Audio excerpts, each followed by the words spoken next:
Welcome to the Brand Gravity Show, where we explore the intersection between branding and psychology. My guest today is going to remind us of a marketing channel that often those of us who are building online businesses, we ignore, we forget about. It's been around for a while. Mickie Kennedy founded the company eReleases to help small businesses have access to the newswire, to releasing press releases to the wider media landscape at a very affordable rate. He founded the company over 20 years ago and it's still thriving. And this is a marketing channel that can get your business in front of key audiences, key media and press audiences that you wouldn't otherwise have access to. And it's something that, like I said, often we forget. Mickie's going to walk us through how to make the most of this marketing channel as a brand builder. And I learned a lot from this interview. I think that you are going to as well. Let's dive in to my conversation with Mickie.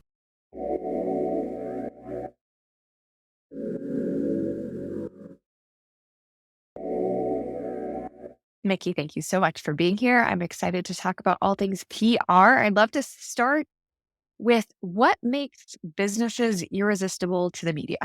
I think that having a story, what is your story? If you watch Shark Tank, it seems like everybody who goes on has a story, how the company or the product came into being. Sometimes it can be, being vulnerable or an obstacle that you overcame. It could be like your hero journey, or it could just be a fun, quirky story. And I think that a lot of people don't realize that, owning your story and being authentic can really go a long way because, most journalists like to write stories, and the human interest is one of the leading ways in which people relate to articles. Amazing. You've been in the press release business specifically for a long time now, over 20 years.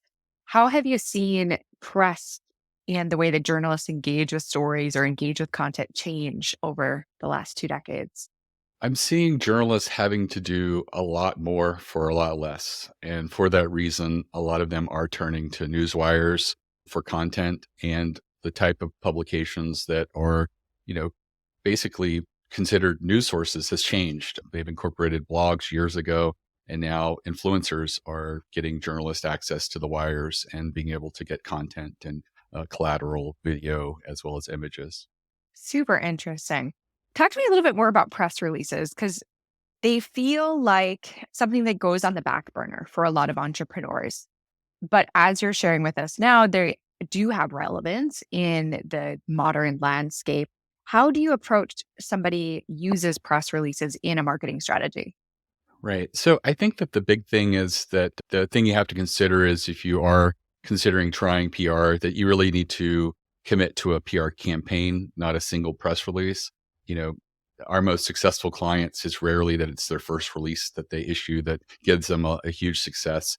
And generally, if you're doing a, series of 6 to 8 press releases over a period of time, and it could be like a year and a half, like one a quarter, or it could be, if you want to do it more accelerated, one a month or something like that, that you're trying different angles and different hooks and trying to figure out what your market engages in and what they find interesting. And, that being said, there's also types of releases that you could do that are just going to be more strategic. And I think that that's the real, secret sauce to press releases. It's not how well written it is. It's what you're choosing to write about. And so many people will approach it from the standpoint of what's in it for me. We want to sell more products. So here's a release that we've written that puts us forward. But what they don't take into account is that journalists are gatekeepers, and they are trying to decide, is this story relevant to my audience? And sometimes it's not. But there's ways in which you can enhance your press release and make it more likely for them to use. One of them being, if you're doing a product launch press release, so many people just do, here's our product, here's a list of features, and here's a buy button. And what would make it more of a story, journalists like story arcs, is to include ingredients like a use case study, someone who tried the product, what their experience was, and ideally getting a quote from them. All of a sudden, a journalist can build a real story around that and make it a lot more complete and whole. So you do have to take into account that, you're not just writing for yourself, but you're also writing for that audience. What can you do that would make you more irresistible? And often it's like sharing, a story or making the elements of your press release more relevant for building a story. And things that can help sometimes is data. Journalists love numbers and stats. So, collecting public data that's already out there and putting it into your press release, your product solves a problem. What are some, stats on that problem? How many people are facing it? What is the ultimate cost of that? Is it a loss of revenue, a loss of time? Really just sort of honing in on that can really make you stand out even more. Yeah. Yeah. Interesting. You mentioned that some of your clients, when they have a successful campaign, see really big results. Can you give us an idea of what kind of results are possible? So generally what people see is from a successful press release is a couple, 2 to 3 articles that are written about them. There are types of releases that generally generate more. One of the things that I advise people who feel like they're just not newsworthy to do is to do a survey or study within their industry. And, their eyes immediately glaze over and they're just like, oh, that sounds like so much work, but it really isn't. I've coached a lot of people through it. It's like literally coming up with really relevant questions that are timely right now. You don't want to have evergreen questions that are not going to fluctuate. You want to look at your, maybe what's going on with the economic situation in your industry. Are you spending less over the next 2 quarters in marketing or more? Are you having challenges with hiring or keeping people who don't want to come into the office? Or, just getting some of those relevant questions that are really relevant today really will make the media say, yeah, this is something that we want to inform our audience with. And the next pushback I get is they like, well, we don't have enough people in our industry to send the survey to. And you don't need to have an audience. You can just partner with a small or independent trade association, generally as long as they have 1,000 or more members, and ask if they'll send the Survey Monkey link or Google Forms link to their members in exchange for you mentioning them in a press release you'll be issuing over the wire.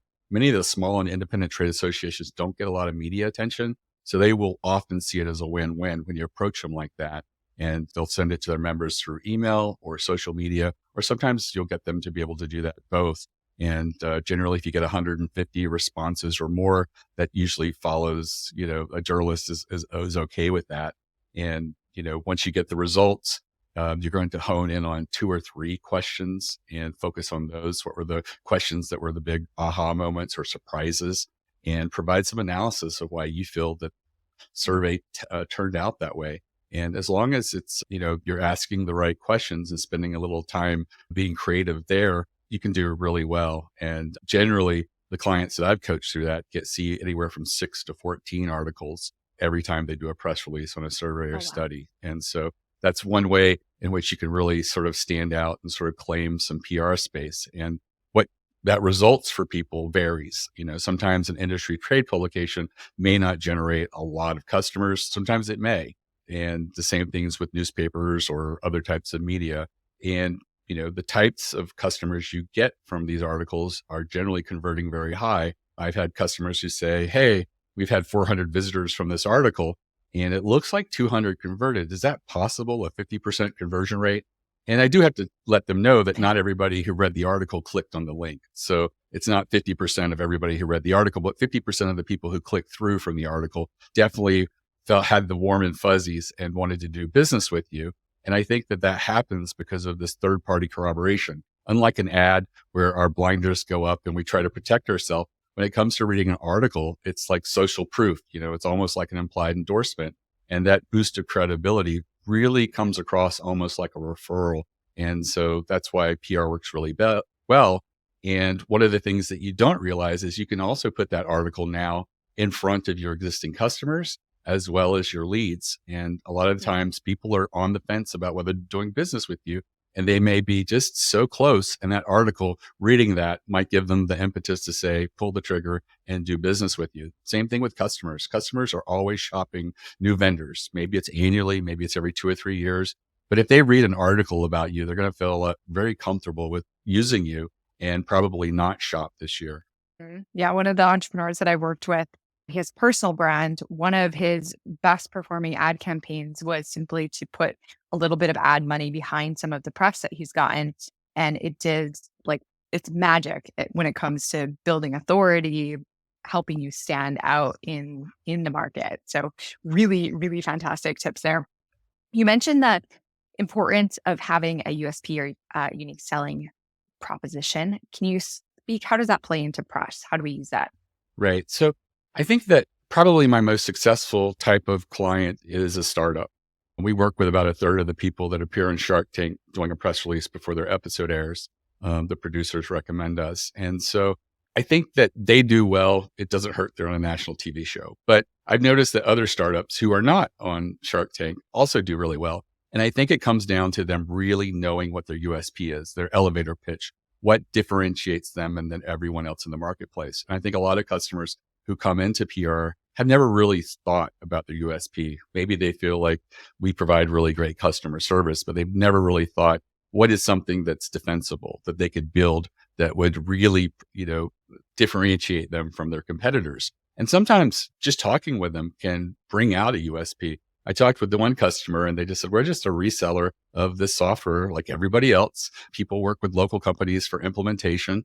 And I'm just like, but there's got to be something that you do. And they go, oh, well, we have all this video library of all of these things, like 1,000 hours of everything you can think of for, implementing this software and being able to get the most out of it. And I was like, well, that's a USP. And you should really sell from that because that is something that, another competitor is going to have to work extremely hard to replicate, even coming close to what you have.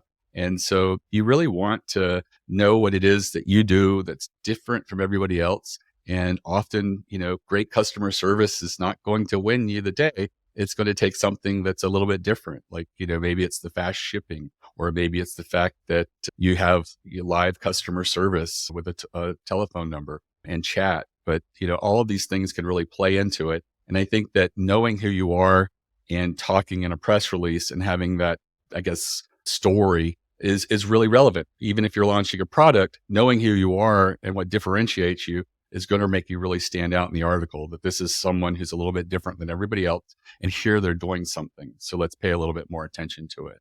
Yeah, I harp on this all the time. You don't want to be better in the marketplace because it's race to the bottom. You don't want to have better prices, better customer service, like you said. We want to find that differentiating factor so that you truly stand out in people's minds. I'd love to return back to that idea of topical insights. How do we, this might be like in the weeds or kind of an obvious question, but I'll bet that you have really insightful answers to this. How do we know what's trending or what's topical or what reporters care about at any given point in time? I think paying attention to the news is important. What people are talking about in your industry. I find that trade publications are usually leading first and then newspapers. And so it sort of trickles down. So sometimes you can sort of look at what's trending in your trade publications, build a press release around that and send it out and do really well with, like, say, newspapers, maybe some trade publications, but it might be a little too late for that. But, that can work really well. Another option that works really well for trends is they used to call it newsjacking, where you just join the conversation. And that worked, say, 15 years ago, but it doesn't work anymore because everyone's trying to join the conversation. If you're willing to be a contrarian and go against what everybody else is saying, you really stand a really strong chance of getting pickup. You have to realize journalists like to be fair and balanced and cover both sides. But many times the articles that go to print only have one side because no one raised their hand and said, hey, here's the contrarian viewpoint.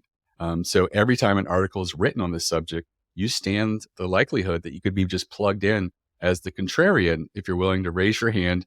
And as long as your position doesn't alienate you with your customer base. I've had some zealous customers in the past who just became a great contrarian, but they didn't realize the drama they were creating with their customer base by taking the contrarian side, standpoint of every argument. So that is one thing to be mindful of. But anytime that you join a conversation, anytime they can be a little bit different, sometimes the contrarian, sometimes just layering or having nuances or really honing in on one audience that this is affected by, you stand a higher likelihood of getting picked up.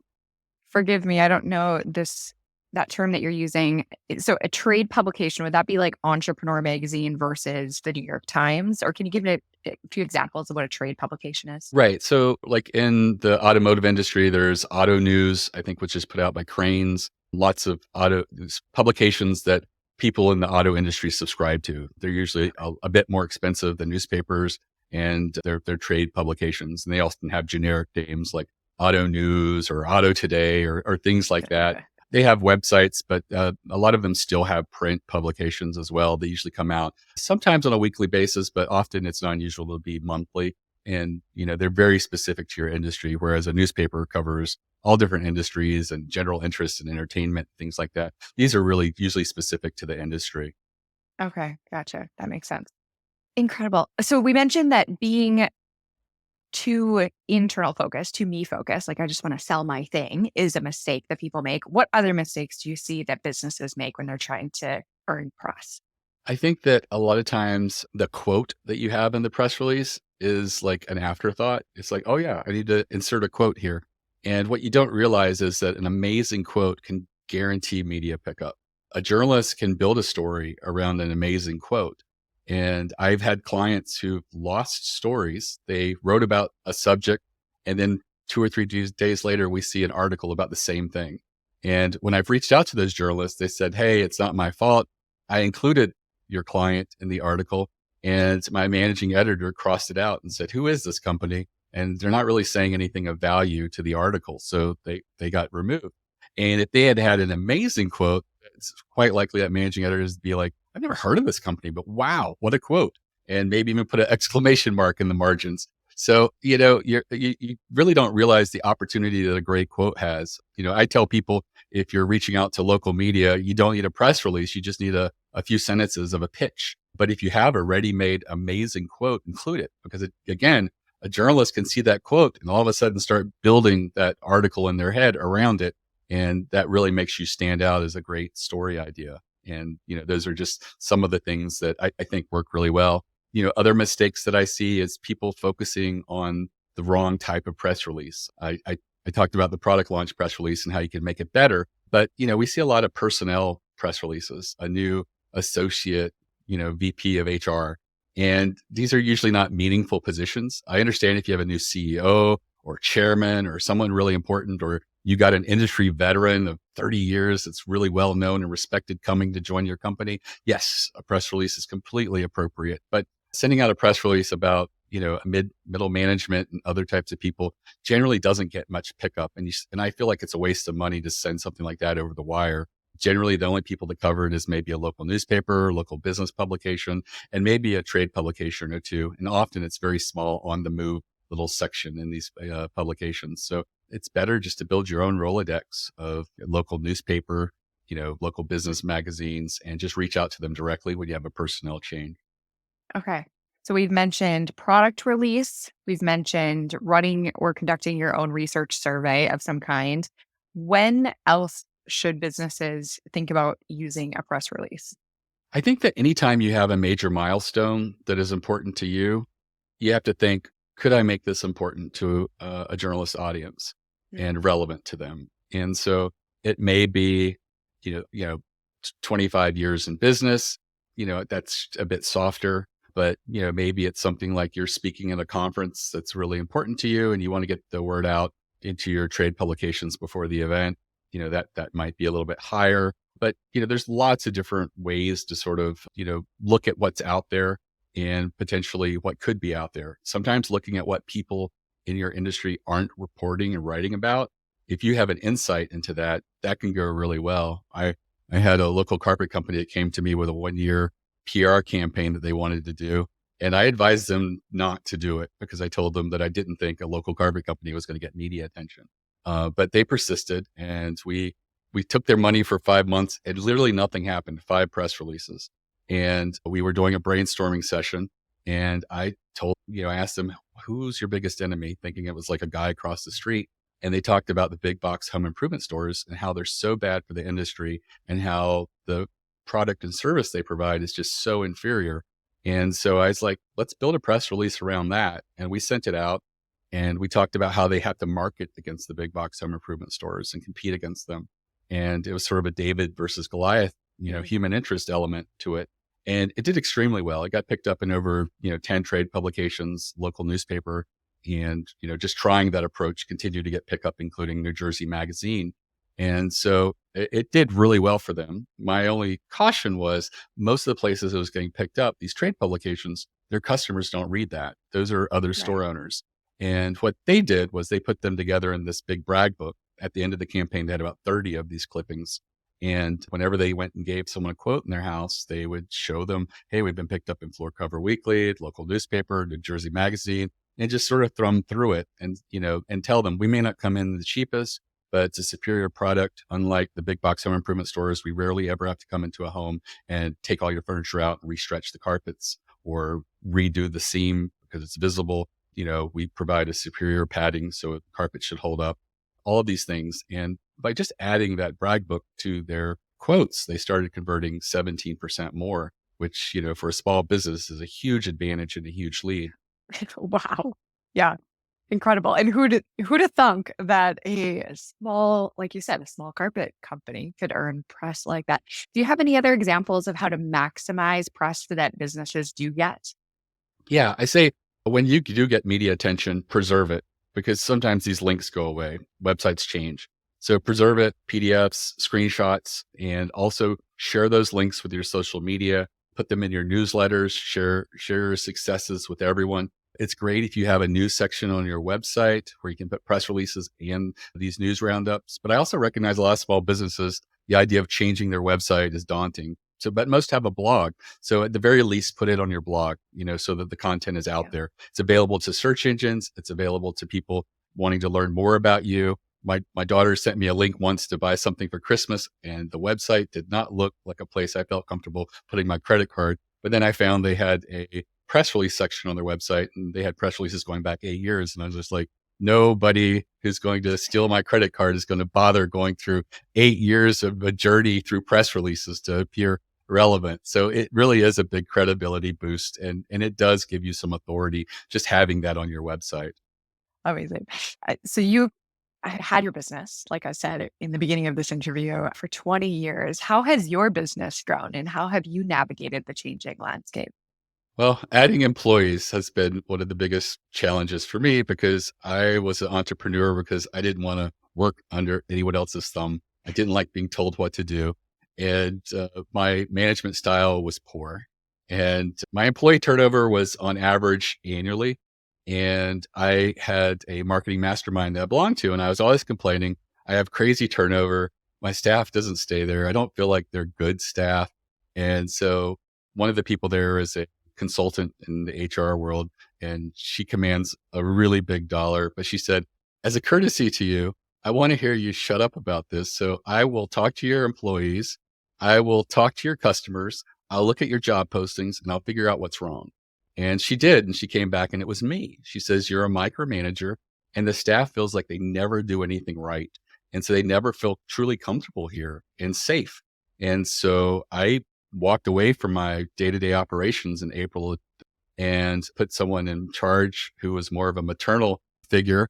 And most of the people that were there, everybody but one person that was there at the time is still there. And, that's like 8 years later. So I was the problem and I had to get out. So that was a big change for me, accepting the fact that, my management style is not really conducive to having a good office. And now I'm known as the fun boss who comes in when there's parties and bonuses and things like that. And I'm okay with that. It freed me up to focus more on education for my clients and strategy and looking at the types of releases that my clients are doing. Because we do like 10 to 14,000 releases a year. So I get to see a lot of releases that are working and a lot that aren't. And I can find patterns and different things that are working and be able to communicate that with people.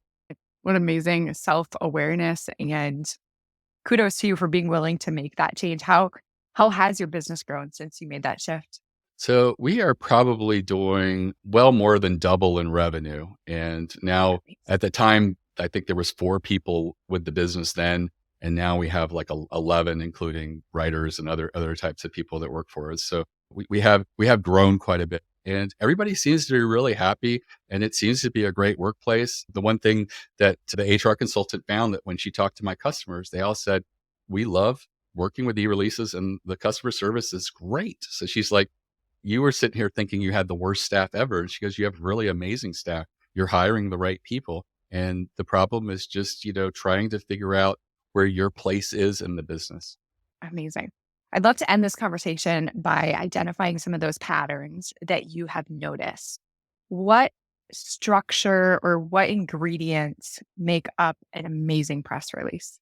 I think it comes down to what the story idea is. A lot of people look at other press releases and say, I can do a press release about that subject for me. And what they should be looking at is, what can I tell that no one else is really telling right now? And, I go into all of these with a free masterclass I have. I created, saying, hey, I know all these strategies. Let me try to get my customers to do more strategic releases. But it's completely free and available to anyone. It's a great place for someone considering PR to start. It's like an audit of strategic types of releases you could be doing. And it's at eReleases.com/plan, PLAN.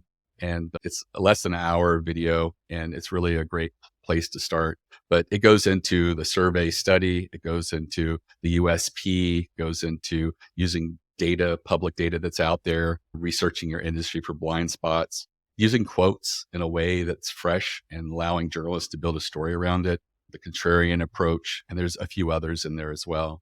Amazing. We'll put that link in the show notes for anybody that missed it or is driving as you're listening. So eReleases.com, is there anywhere else where you're active online where people can find out more about you?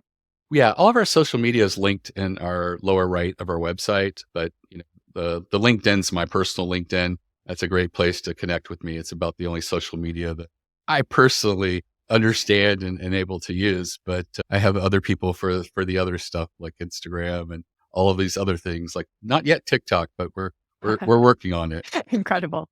And what would be one action that you would recommend that everybody who is listening and wants to take some step forward on what they learned today? What would you recommend that they do first? I think that maybe starting with that free masterclass is a good place to start. It really is, like I said, an audit. So you can go through, if you go through it and say, I didn't come away with one actionable idea for my business, then maybe it's going to be hard for you to get pick up. But I think that for a lot of people, they're going to come away with that, with actionable ideas that they could implement and use for their business and build a PR campaign. It doesn't have to be overwhelming. It's not something that you have to do a press release a month. You can sort of allow it to fit your schedule. Maybe a goal of one a quarter is a really good, thing to do. Maybe if you have a milestone, do a release. If not, look at these strategic ones that you could be doing and look at the ultimate opportunity, because it's a big leverage point, issuing something over the wire. We had a client in the pandemic that got over 150 articles from one press release. We quit counting at that point because a lot of them were local small papers, but they also got Washington Post and Wall Street Journal and all the big ones. And they generated more than $10 million in revenue. Now, it was an initiative that was set up for a short period to help restaurants that were closed during the pandemic. So it was extremely timely. It was very positive at a time when there was negative news, and it was actual. Local people across the U.S. could help. And I think that's why it did phenomenally well. But it does show a leverage opportunity that's out there. If you have the messaging that's newsworthy and get it over the wire, then you can really, get 2 to 3 articles that are very meaningful to your business. Amazing. And I know that anybody who does a lot of social media marketing, hearing that you could potentially be successful with just a 1 per quarter initiative sounds like a breath of fresh air, because social media marketing is never ending. I think a lot of entrepreneurs are like challenging themselves to show up, if not every day, then multiple times a week. So to have a strategy in your back pocket that doesn't take quite so much energy on a daily basis is a huge win for Right. overworked, busy And one thing I entrepreneurs. would say is a lot of people just feel like hearing this, that this doesn't really apply to them because they're just really small and we don't matter. And what you have to realize is journalists are seen as curators, and they love to profile and spotlight small unknown companies, especially mom and pops and businesses that are just starting out. And they hate throwing love at the big, well-funded, behemoths of the world. And so it really is a great opportunity, and don't undersell yourself out there. Amazing insight to end this. Thank you so much for sharing your wisdom and all of the insight today. Thank you. You're very welcome. Thank you so much for listening to this episode of the Brand Gravity Show. As you know, I am your host, Kaye Putnam. I think I forgot to say that in the intro. So if this is your first episode watching, thank you so much for being here. If you are a returning listener, I appreciate you so much. If you learned something as well from this conversation that I had with Mickie Kennedy, please leave me a comment if you're watching on YouTube. If you're listening on your favorite podcast platform. A review helps me so much, helps more smart entrepreneurs like yourself find this show. I'm committed to keeping this podcast ad-free and sponsorship-free, aside from the courses that I offer. And your reviews, your comments, your shares help this show grow and keep it sustainable and help me attract more amazing guests. Thank you so much in advance, and I will see you in the next episode.